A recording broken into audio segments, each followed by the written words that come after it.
Today, we're tuned in with Johannes Sundlo. Johannes is the writer of a newsletter I love called Full Stack HR. He is based out in the Stockholm area in Sweden, and he's also the founder of Prorio AI. He's one of those brilliant minds around how we think about AI in both the HR and talent strategy. The most common pitfall still is that you treat it as just a tech tool. The organization doesn't support with anything beyond just hopefully at least basic training. It's quite rare that they even provide basic training. You just drop the tool into the organization. What are some of the things we need to take into consideration when it comes to GDPR, using the right system and tools when we have employee and candidate data so that we stay in the systems that our teams decide versus using that personal machine on the side for our own LLM preference? It doesn't matter if you bought the licenses for everyone or not. People will still turn to the body that they like and that they subscribe to. It's interesting. We need to cater, facilitate, help people. I think that's the responsibility of HR. Always has been, always will be.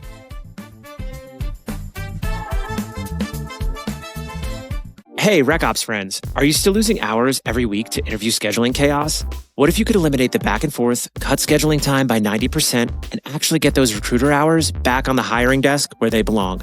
That's exactly why teams are turning to Rooster, the native interview scheduling platform built inside Workday Recruiting that finally makes interview logistics fast, seamless, and predictable. With Rooster, you connect directly to your Workday system. No extra tools, no disconnected workflows, and instantly let candidates self-schedule with one-click booking links. It handles time zone and language differences automatically, sends branded confirmations and reminders via SMS, email, or WhatsApp, and keeps interviewers, coordinators, and candidates in sync without constant manual follow-ups. And it's not just about speed. Rooster helps you see the true cost of scheduling inefficiencies with its TAS metric, so ops teams can track and improve the parts of the process that slow you down the most. Whether your team hires locally, globally, or somewhere in between, Rooster cuts errors, saves 10+ recruiter hours per week, and creates a candidate experience that reflects the quality of your brand. If you're ready to stop chasing calendars and start hiring with confidence, visit rooster.us and schedule a demo today. Your recruiters will thank you. Now, on with the show. Hey, what's up, everybody? Today, we're tuned in with Johannes Sundlo. Johannes is the writer of a newsletter I love called Full Stack HR. He is based out in the Stockholm area in Sweden, and he's also the founder of Prorio AI. He's one of those brilliant minds around how we think about AI in both the HR and talent strategy. Johannes, welcome to the show, man. Thank you so much. Thank you for having me and also for that wonderful introduction and the kudos for the Swedish pronunciation here. Like 10 out of 10 immediately. Heck yeah. We try hard out here at Building a Talent Machine. No, it's nice to meet you in person. I think I shared in the pre-notes a lot of these conversations stemmed from being able to have more time on my hands and meeting my friends from the internet. This is the first time we've spoken live, which I love. The more I do this show, it's really cool to be able to jump right in, see a smiling, familiar face. I love making fast friendships. That is truly the spirit of building a talent machine, because at the end of the day, HR and recruiting is all about people and relationships. So what are you working on these days? So what I'm working on these days, like I just came from a full day workshop where we built agents in different parts of HR. And so that's what I've been doing this day. So we built a recruitment agent, we built a AI coordinator, a couple of other things in regards to agents. So that's what I'm working on these days. And also AI, the AI hype train is not slowing down either. So just trying to keep up with everything that's going on. That's also more or less a full-time job. So that's what I'm doing these days as well. Trying to stay ahead and on top of things. There's a tweet I think I saw last week where somebody was just like, the silver lining of being unemployed is that you can learn the tools that everybody says you need to have in order to get a job. And it's true. You can chase the tail. But what are some of those vital tools that you're using every day? So I'm quite agnostic. So I use whatever my clients are using. But it's mainly Copilot, Claude. It depends a bit on the company and the tech stack that the company uses. But in general, I would say Copilot is the most common one. So that I spend an almost unhealthy amount of my time in Copilot. But if anyone is listening to this and they have Claude or ChatGPT and want help, I'll do it for free almost just to get out of the Copilot bubble from time to time. But I would say my main runner personally is Claude. So I use Claude for almost anything. And it's really my go-to model that I use a lot. And it's become like a Swiss Army knife as well, where you can basically do whatever you want with Claude. So I would say Claude is where I spend most of my time at least. But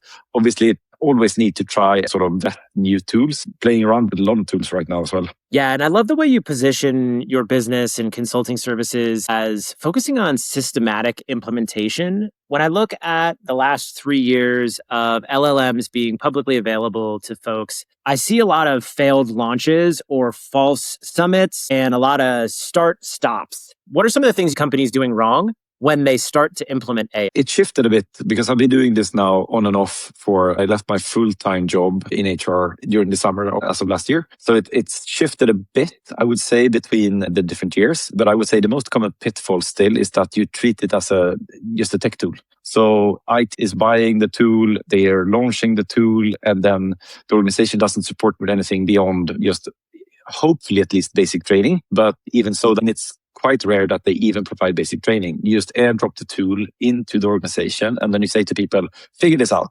And you probably use ChatGPT on the side at home, so you'll know how to use it. That leaves people a bit hanging in between also. Do I use it? What if I don't use it? What happens then? Should I use it? Where should I use it? How should I use it? Will this impact my job? Will this impact my performance? There's a lot of questions that pops up usually. And if you don't have an answer to that, it's basically just going to be yet another tool that you probably don't know how to use or even bother using. And so I would say that this is still the most common pitfall that people or organizations do.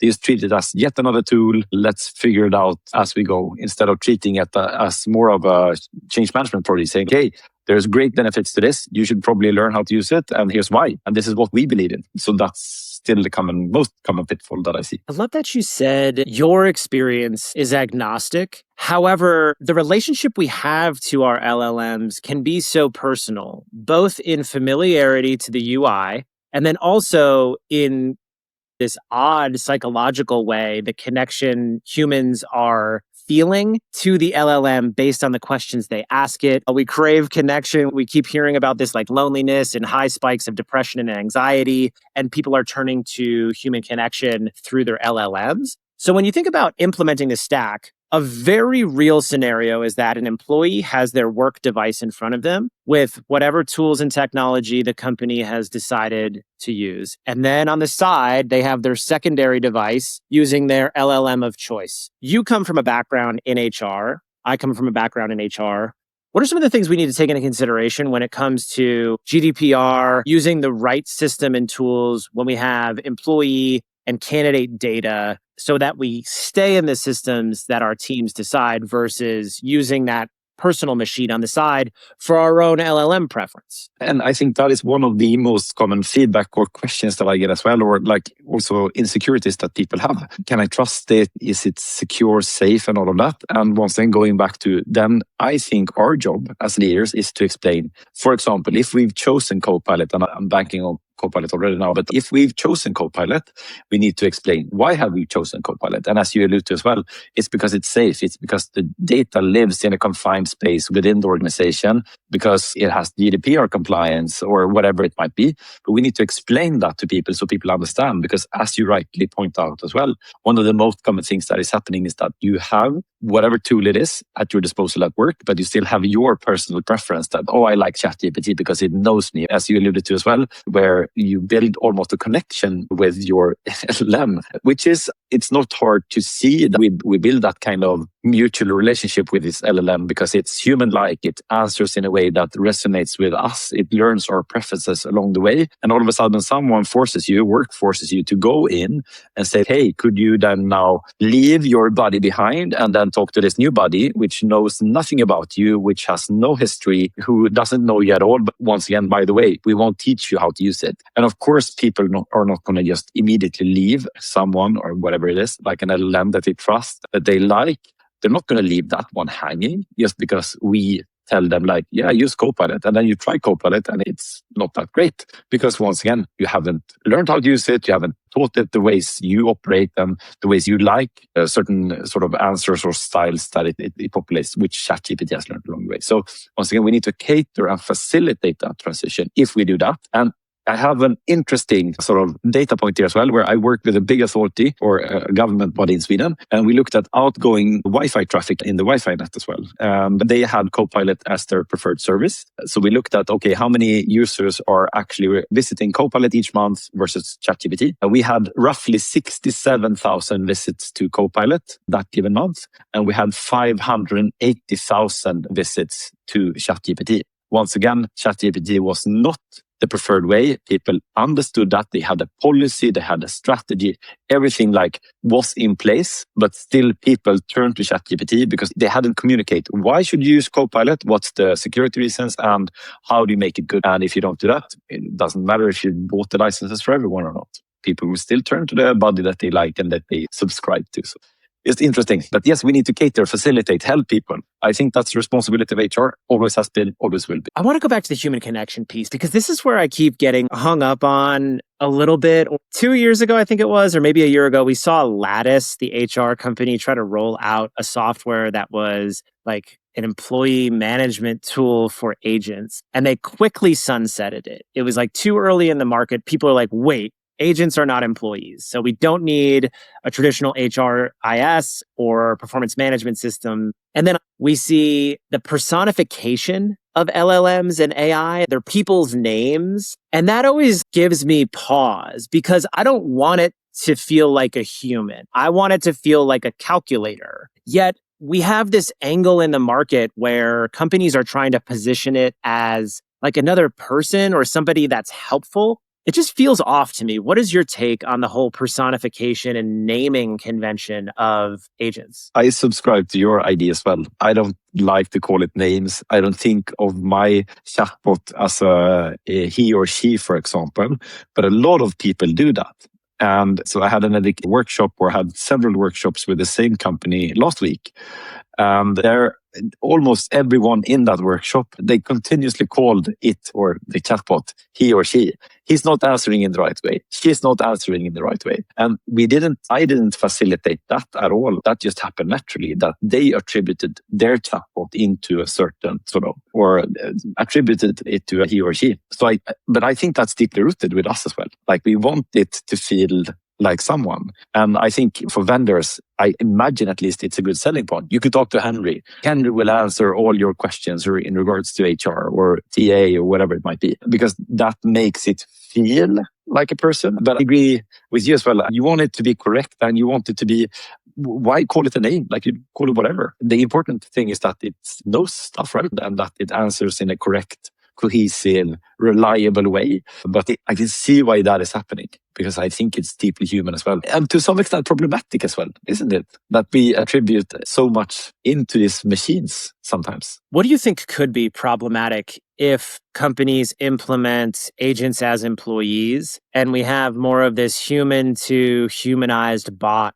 relationship in the next few years? But I think first and foremost that the line will blur between humans and machines. Once again, the problem, for me at least, is accountability. And we make an agent who takes accountability for an agent answers in a non-correct way or non-cohesive way or non-compliant way even. And we've seen that happening where on the consumer side, where there was a famous case in Canada where a chatbot promised huge discounts for a flyer, for example, like someone wanted to take a plane somewhere. The AI bot gave them a huge discount. I don't know how they probably tricked it into that, but in court, they had no case because they are responsible for what the agent produced. But I can see that happening as well, where if you just blindly put out agents into your organizations without vetting, without making sure that they're answering in a cohesive way and also in a way that supports the culture, the values, the feeling of an organization, because a feeling from an organization or the values and an organization as a whole is made up of it's the sum of all parts, right? It's the people and what happens within an organization that makes up the culture and the values of an organization. And once again, if we launch then agents blindly into an organization without thinking about that, you're saying we will launch this chatbot, but we don't think about the consequences on the other end, then we will just end up with an organization that is built on this hypothesis or idea of what an organization should be, but not really grounded in maybe the values that we have and the values that we want the organization to stand as well.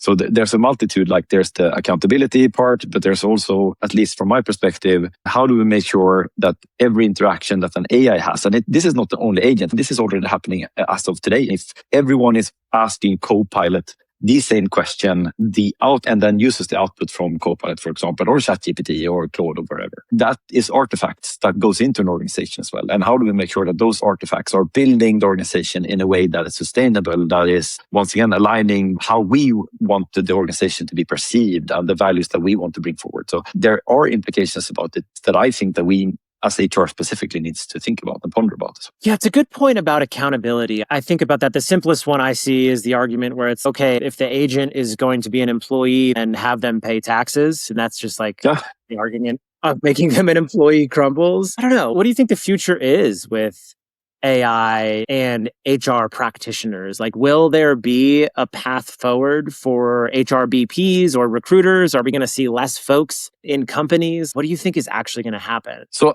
first and foremost, I have no idea. Anyone who tells you that they have a clear path towards this is lying, or they have a really good crystal ball, because who knows? Because things are moving so fast right now, and it's impossible to say this is exactly what's going to happen. If I knew, I would bet 100% on that and try to be super rich. But I don't have that crystal ball yet.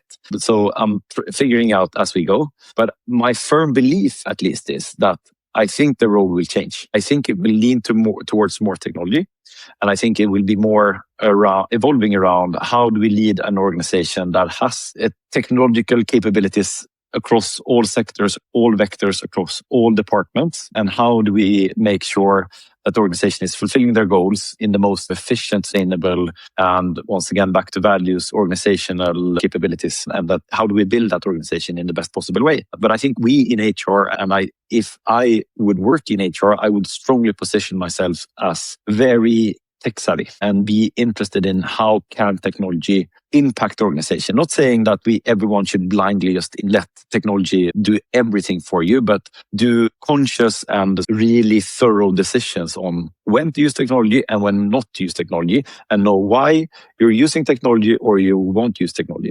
So, because the role will change. I can't see it in any other way. Like if you played around with Claude Cowork, for example, it's really hard not seeing how this will impact more or less every role that sits in front of a computer. That discernment is key in understanding the workflow we do, how to make recommendations, and when to use AI and when not to. I'm really curious around management and performance feedback, performance review cycles. Like, what do you think about it? If you were my manager, we would have such a deep relationship over the years we work together. And it may be contentious. It may have mutual admiration or collaboration or friendship. There's so many different ways the employee-manager dynamic can grow or deteriorate. So when we think about like actually getting the best output out of me, if I'm your direct report, it comes down to motivation, incentives. And I'm just curious if AI will be a better coach or a better medium for communicating challenging feedback. And that's the crystal ball piece. And I think that is core to the headcount futures that we'll see is, do we need more L&D programs? Do we need more flat horizontal org charts versus vertical? And then as a result of that, how many HR personnel will we need if managers are no longer responsible for so much of the coaching and the feedback, and they don't need the role play conversations or the professional expertise that typically comes from the HR business partner? If we're offloading that work to an agent that maybe has more elements of like trust and connection with the employee, which is so crazy to say, like that an LLM may have more trust and ability to motivate a human being than another human being. Yeah. And so I've asked, I don't know how many, but at least 2,000 people this question in the last month, because I did a tour with a vendor and I was the keynote speaker on that tour. And I started my whole speech with asking all the people in the audience around, would an AI manager be a better manager than your current one? And at first, People always say no. That's the initial reaction all the time, no. But then you hear nervous laughter. Every time I've asked that question, you hear nervous laughter in the room because, and then you can visibly see people who are like, yes, an AI would be a better manager than my current one because my current one is not a good one. And I think that is revealing about that even if we initially always go to, and I do it myself as well, no, I wouldn't want an AI manager. What could they support me with? Because but then you think about, and I've been super lucky. I've had really good managers throughout my career, but you've met, as an HR, you meet a lot of managers who are maybe not on the great scale, more on the, oh my God, why did you become a manager scale? I can point out people that are like, if I had the opportunity to shift you with ChatGPT, I would do it like this. But still the question is hard. I mean that, as you pointed out as well, Brandon, that we even ask the question is crazy. Is it even possible at all? Maybe to some extent it is. And also I think that we need to rethink the role of a manager. What's the role of a manager? Why do we have managers? And I've asked that in the newsletter as well. Like, why do we have managers? What's the occasion for having a manager? Is it to direct work? Is it solely to direct work? I think an AI could do a better job. Is it more on the human side? Hey, I see you, I feel you, I know what you're going through. I have empathy. I have a strong affection for catering for your well-being, for your career, for the ins and out of that. Well, that's another subset of being a manager. And I think it's not impossible to replicate with AI, but it's way harder than just delegating work, because delegating work, Uber is delegating work. Uber is already happening, right? You need to go from X to Z, and then how do we take you there in the most convenient way? But I think we need to have a discussion, or I'm very passionate about that discussion happening instead of just blindly saying, oh, AI could probably do it all. And I know I'm contradicting myself here, so because I've been writing about, oh, look at the shiny AI manager that we could have, which I still think is true to some extent. But what I really going after in that series is that, hey, let's talk about this. What is it that we think a manager should be in the future where we have AI in the parts of the job or the whole job? I don't know if that makes sense or even, but yeah, but I love your question and then your thoughts here as well. No, it makes me wonder, do you think the majority of people have a good manager or a bad manager? I think the majority has a decent manager. Like, I think most people, they do have a decent manager. I think it's rare to have a fantastic manager, to have a really marvelous one. But I think most managers, they do good work. They're decent. And then there's also the category of horrible managers as well. But what do you think? Okay, so I don't know. I've worked in a variety of industries. I've hired for a variety of roles, from a temporary grocery worker building shelves in a grocery store, kind of like a Lidl style store, to ML engineers, patented Python developers, like brilliant DevOps folks, incredible sales executives. And I'm always amazed by human potential and human motivation. That's what keeps me up at night, is what makes a human being tick. And the fact that as a recruiter, I get to have so many conversations with people that align with, what is your story? What gets you out of bed each day? I'm on a mission to meet the most passionate people in the world, whether that's talking to other HR and recruiting leaders on the show, talking to candidates, working with founders who are building amazing products. My experience in the last few years has been working with very early stage companies where you're isolating a very small talent pool. Maybe you have one shot on goal to get a hire right. And much like the phrase sales fixes everything in a P&L, I revert to hiring fixes everything. If you recruit better leaders, if you recruit better performers, you will then not need to invest so much in manager development, learning and development. If you hire self-motivated builders, you don't need to give them like a career path. You don't need to be their career coach. So it eliminates this side of the traditional HR function that I think is also going to grow in the same direction that businesses are, which is not the 1,000 or 10,000 person company. I truly believe that the future household tech companies will be 100 people, and there may not be an in-house HR or recruiter, myself included. Like, I'm talking myself out of the job. So I don't know. And maybe that's just like the punk in me where I'm like, we don't need managers. We just need to be motivated and perform. Yeah, and I so much agree with you as well, especially in early stage startups or scale ups even, where you can attract those kind of people as well.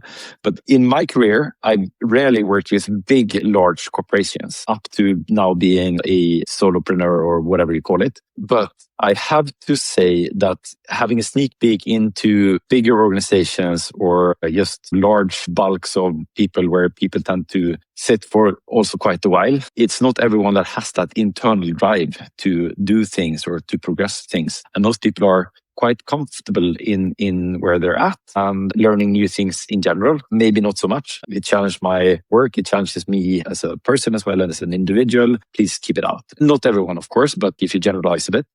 While I subscribe to that, like I would love for that to happen, but I also think that AI could bring the opportunity to customize your sort of manager experience dramatically towards where each employee is at. So if you have those super high self-motivated people that will just take whatever you throw at them and run with it, they need one type of manager. If you have slow starters that are more maybe on the cautious side, you need to be deploying a different skill set or a different tactic as a leader. And traditionally, we've sent people to management courses or leadership courses and said, hey, do this situational awareness leadership style or whatever it might be that's on the sort of horizon right now.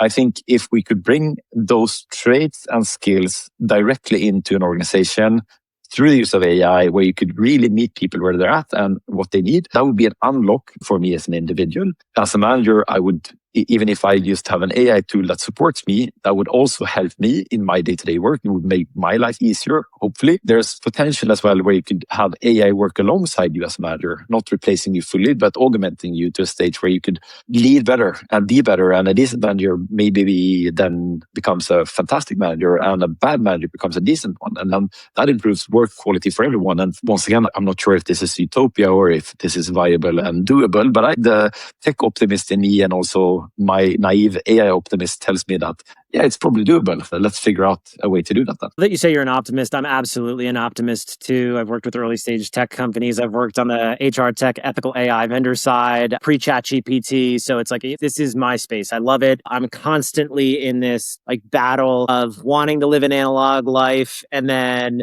getting out on the trails where I live in the mountains, putting my phone down. I've actually been traveling the country doing a lot of these interviews in person in the last few months. And I love that. I'm like driving around in a van because I do love humanity. But then I also love getting in front of my computer and workshopping some tools and like seeing what's out there, reading from great practitioners like you who are also testing some of these builds and projects in public. So it's a balance. And the balance that I come back to for human management is this. Employees often trust the managers the most who are still involved in the work. Can they think strategically and can they still execute tactically? Do you still have the engineering chops to be like, give me that laptop, I'm going to ship some code? Or if you're a recruiter, give me that gnarliest rec.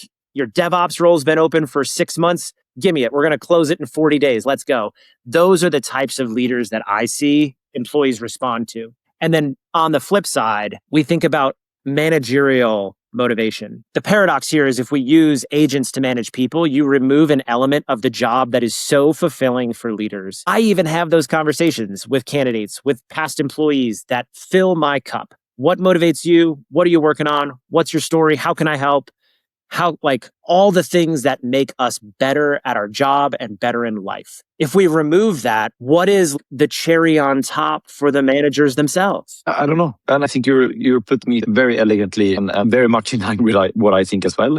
Because once again, like my fundamental belief is that technology will help us. But what's what here? There's no written rule that we need to have AI everywhere. There's no written rule that says that your manager needs to be an agent. But once again, can we find ways to elevate those kind of conversations where you could be the cherry on the top?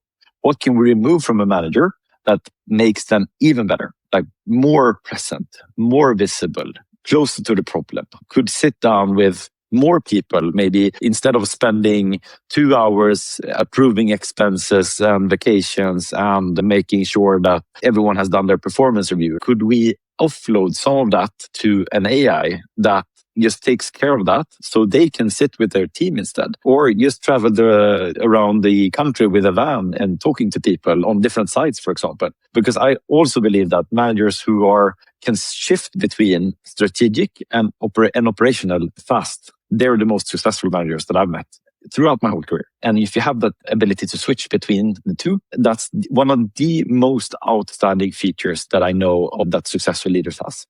And the thing that I almost hate the most is when people say, it's beyond me, I'm strategic. So because you come to that level where you say, I'm too good to be operational, it's a huge ick for me. You need to be able to be operational from time to time. And if you can't switch between the two, like you instantly lost my trust. And once again, all the successful leaders that I work with, the startup founders, even Daniel Ek at Spotify, like he could easily jump down and talk to engineers and solve problems with engineers like that. And also successful leaders that I work with today, they know their shit, like they know their way around what's happening in the org, and they can instantly go down and talk to people and understand their reality. If you don't have that ability, I think that will be crucially going forward. But also crucially going forward is to add that AI capability. Like, how can I augment myself? How can I have more of those conversations where I can lead from the front, not from the back, but from the front, saying like this, I'm going to be in the forefront here. This is the way we're going to do it. Sorry. Yeah. You get me excited. This is good. No, I love the excitement. Do you miss it? Like, you went out on your own last summer. Now you're a solopreneur. Do you miss that ability to wrap your arms around a team and say, all right, troops, let's roll. Let's do this. Absolutely. That was the hardest choice that I had when going into this as well. Like leaving a team behind, a team that I loved and that I partly built myself as well. It was super hard. I still talk to them quite frequently, in all honesty, because I miss them. And it's my team, right? I don't miss a lot yet working with HR, but I certainly miss my team. And also the ability to say, hey, let's go, let's do this together. Now I have other people that I work with. So it's not the end of the world in that sense. Now, when I think about like the differences between hiring in the US and leading teams in the US versus Europe, like what's the vibe right now in Sweden? Like, I think sometimes Americans put European culture, especially Nordic countries, on this societal pedestal. But like, what are you seeing from candidates, from employees? How are they spending their time? What is their perspective on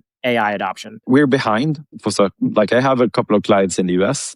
Obviously, there's a bit of selection biases here as well, because the companies that I work with, they are quite far ahead, and they've come to me and said, hey, can we please work together? So obviously they have an interest, a better interest as well in working with us. I'm actually going to the US next week and work with a client in Chicago. So I would say that if you compare the two, US and Europe, US has way more, let's go for it, let's try, we'll see where we end up. This is not true for all organizations, but for just in general, where Europe is more on the conservative side, where we say, we'll see, let's wait a bit, let's figure this out first. I would say it's especially prominent in Sweden for whatever reason, and in the Nordics right now, because we are leaning towards, this is my interpretation, I think we're leaning towards that we were super early on broadband, we were super early with the general digitalization, and we have been a bit too comfortable in leaning towards that. We've been good in the past, so why bother now? And I think there's a stronger push in France, UK as well for, hey, we weren't that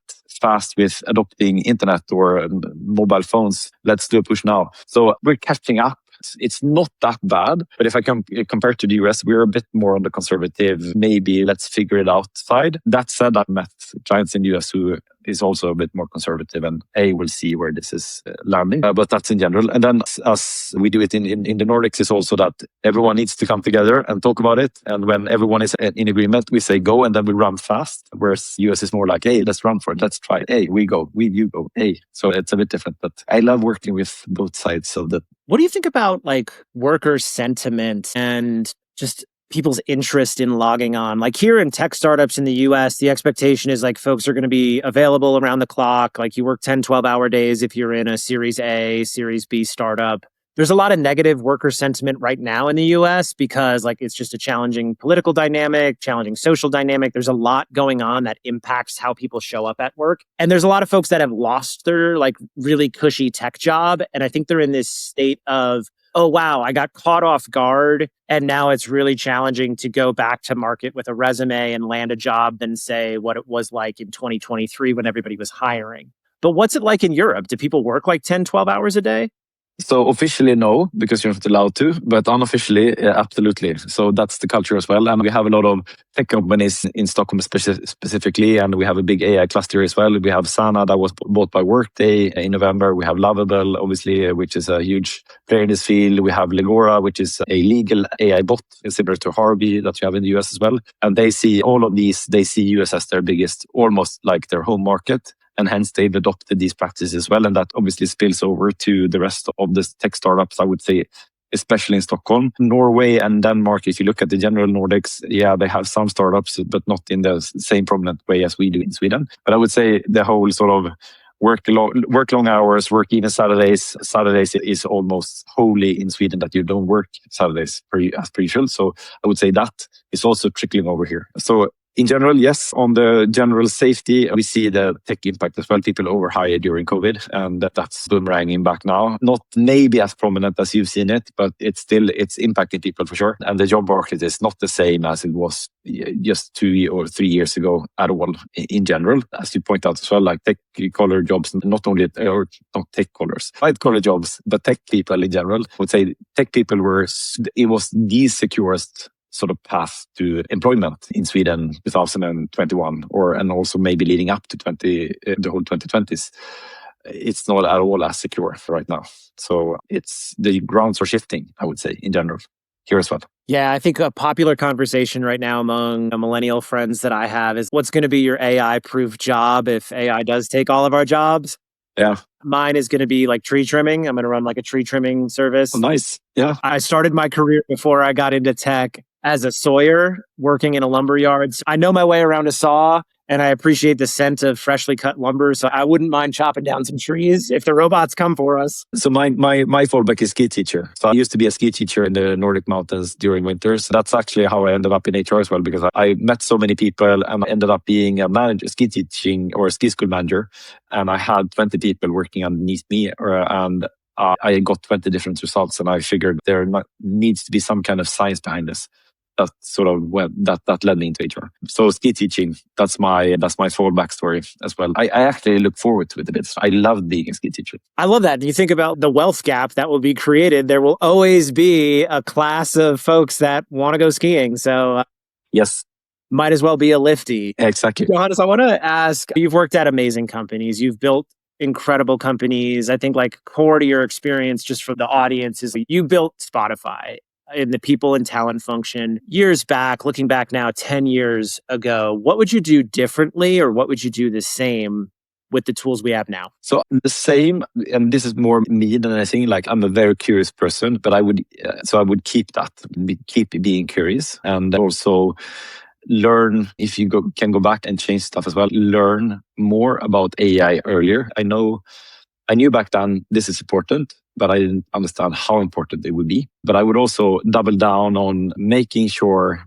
to and keep meeting good people, like saying yes to stuff. Just be open to saying yes to stuff and saying hi to people in general. That is what I would also keep up doing, because once again, to your point, like, I'm also a strong believer in humanity, and that humans, if they come together, we can create fantastic stuff. And also value the people that you work with at all times, because most people that I work with, they've been brilliant. And also, but you don't realize that when you work with people, you realize that after you left, this was actually it was a fantastic lead team that I was part of. But yeah, so value that even more. That's one thing I would do differently as well, if I had the opportunity to go back.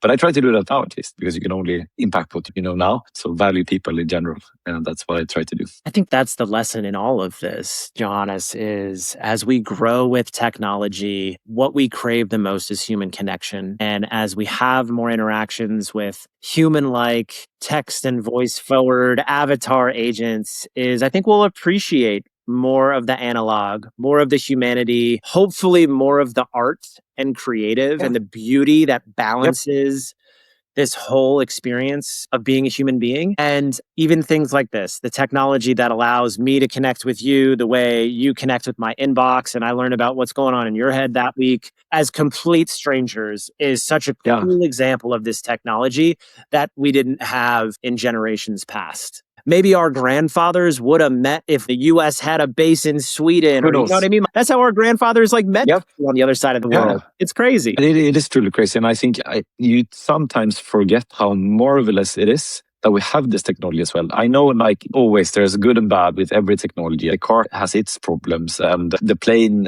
they have their problems. There's always good and bad with whatever technology we use. But it's marvelous. It is truly marvelous that we have the internet.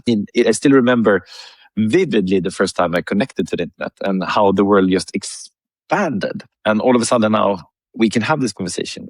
I at least take it for granted most of the time. Now it's internet. Oh, I have a spotty connection. Bummer. But it's amazing that you can travel by plane, by car, by train, and you can talk to people literally across the globe while doing it. It's insane when you think about it. Imagine going back 100 years telling people that this is what you will do in 100 years. It's pretty wild. I always zoom out when I feel like moments of stress or anxiety or panic, or sometimes feeling the pressure like, oh, I need to keep up. Or, hey, there may be folks that haven't heard of OpenClaw, but there's people publishing about their projects with OpenClaw. It's like, you don't have to chase everything. Like you don't have to be on top of every single piece of hyped content and every single tool. Because at the end of the day, like when we look back on this, like you mentioned it earlier, no one has a crystal ball. We are all hopefully in this together. And I think the silver lining from all of this is hopefully human connection. Yeah. And I strongly believe that we need human connection more than ever. We need talks, and we need to talk together, and we need workshops. We need to just find opportunities to talk to each other around how do we want the future to be? What do we want the future to be? And steer to that future consciously, because the future is what we create the future to be. It's not a given that the future looks like this or that or this and that. Like, we can steer the future. We have control of the future. We just need to find ways of coming together and talking about how do we want this to be. So we need more talks like this. Yeah, I agree. And I think we need more of a global perspective that can be so transformative for people. We live in these algorithmic feedback loops that can feel like doom scroll, or that there's so much negativity. Yes, it's a tumultuous time politically, globally. There are wars, but I think there's also a human bright spot in this world, and you're definitely doing that for the industry. So just a quick plug for your newsletter. Tell us about your newsletter. The funny story here is that I started my newsletter in 2021, and I started because I wanted to get better at writing in English, and I needed a push to write in English, basically. So the first 2 years, I had an editor which edited my newsletter and sent me back notes, basically. Think about structuring this in this and this in this way. I found her on Fiverr, so a gig platform. Super helpful. A Texas woman. Can't remember her name now, but she impacted my writing style heavily. But fast forward to the whole AI craze. I found ChatGPT the day it was released, tested it for a month, published my first AI article in early January 2023. And I felt that I was so late to the game. Everyone else had written about AI. I was so late. Like, this AI thing, it's going to blow over. I'm going to be late. I didn't get any likes, clicks, readers, whatsoever. But it's been the opposite. So it has really taken off. And I'm so happy that I get to write the newsletter, and so happy and thankful for people who read the newsletter and who sends me emails back. There are so many people sending, like, it's almost hard sometimes to keep up, because on any given day that I publish, I usually get everything from 30 to 50 emails saying sometimes it's like, this was horrible, which is also fine. Like, I am so okay with that. No, but I'm so okay with that as well, because I know it's not perfect. I know it's not, I have my perspectives, and everything I want to do is just initiate conversations, because if you don't agree with me, that's totally fine. I'm so fine with that, as long as you come with your own perspective. You can't just say, this is bad. Okay, why is it bad? And what's your perspective? That's what I want to know, if that's the case. So what's your perspective on this? Why didn't you like it? What do you think instead? Because then I can learn something. I can build on what you think as well. But usually if people write, like, this was bad, yes, you're entitled to your opinion, but please tell me why. So that's the newsletter now. So I write every Tuesday, or I try at least to publish every Tuesday. What I usually do now is that I have too many ideas right now. It's too much stuff going on. So I pick and choose between the different parts that I publish. Yeah, I'm right there with you. It's every day I'm writing down like 3 or 4 things I want to write or do. And it's challenging. You can't do it all, but what you are putting out there takes a lot of bravery and it takes a lot of courage to have an opinion and put it out there into the internet and be willing to be told that you're wrong or you're stupid. Or like I get that stuff all the time. I've been doing LinkedIn for 10 years. Since the day we got the news feed, I've been looking like an idiot online. And I have benefited from the generosity of others in the industry who have Yes. taken me under their wing, helped shaped my opinions. And now when I have opinions that people don't like, it's not an argument. It's a thank No. you. And it's great. Let's have Exactly. dialogue. And it's calling Yeah. people in instead of calling people out. And we have this Exactly. don't culture online. And it's no, let's challenge, let's have debate. This is the core to the human experience. You think about the philosophers holding court and having debates. I think that Yeah, is the exactly. moment we are in now. It's just easy to Yeah. rattle off like, oh, you're stupid. Exactly. But we need to talk to each other. I think so many problems in the world, not talking just about the HR bubble, but in general, like politics as well. Talk to each other. What's your opinion? And be honest and have a bit of self-reflection, which I know is hard for some leaders at some times. But yeah, I think that's a good trait to have in general, to talk to each other. And the one thing I'll say about the newsletter is you start your newsletter with a thank you. Welcome to the 72 full stack HR readers who joined this week. It's amazing. So I've really enjoyed this conversation. Any last for folks out there? But my main advice is don't be scared. Like I know this is scary times in so many ways, but don't be scared. You are all beautiful, great people, and have trust in what you know and yourself, and dare to try stuff as well. It doesn't need to be right the first time, but don't be scared about it. Like the worst thing that happens is that you say, I'm sorry, I'll delete this or I'll remove this from the chat, for example. Like if you happen to share sensitive information in your Copilot chat, delete it and then move on with your life. It's not the end of the world. What's the end of the world is we just sit on our hands and we don't act at all. That's dangerous for real. So don't be scared and try stuff. And that's always my general advice. I love it. Johannes, thank you for coming on the show. I hope this is a fast friendship. Thank you for doing everything that you do and spending some time today. Thank you, Brandon. Thank you for having me.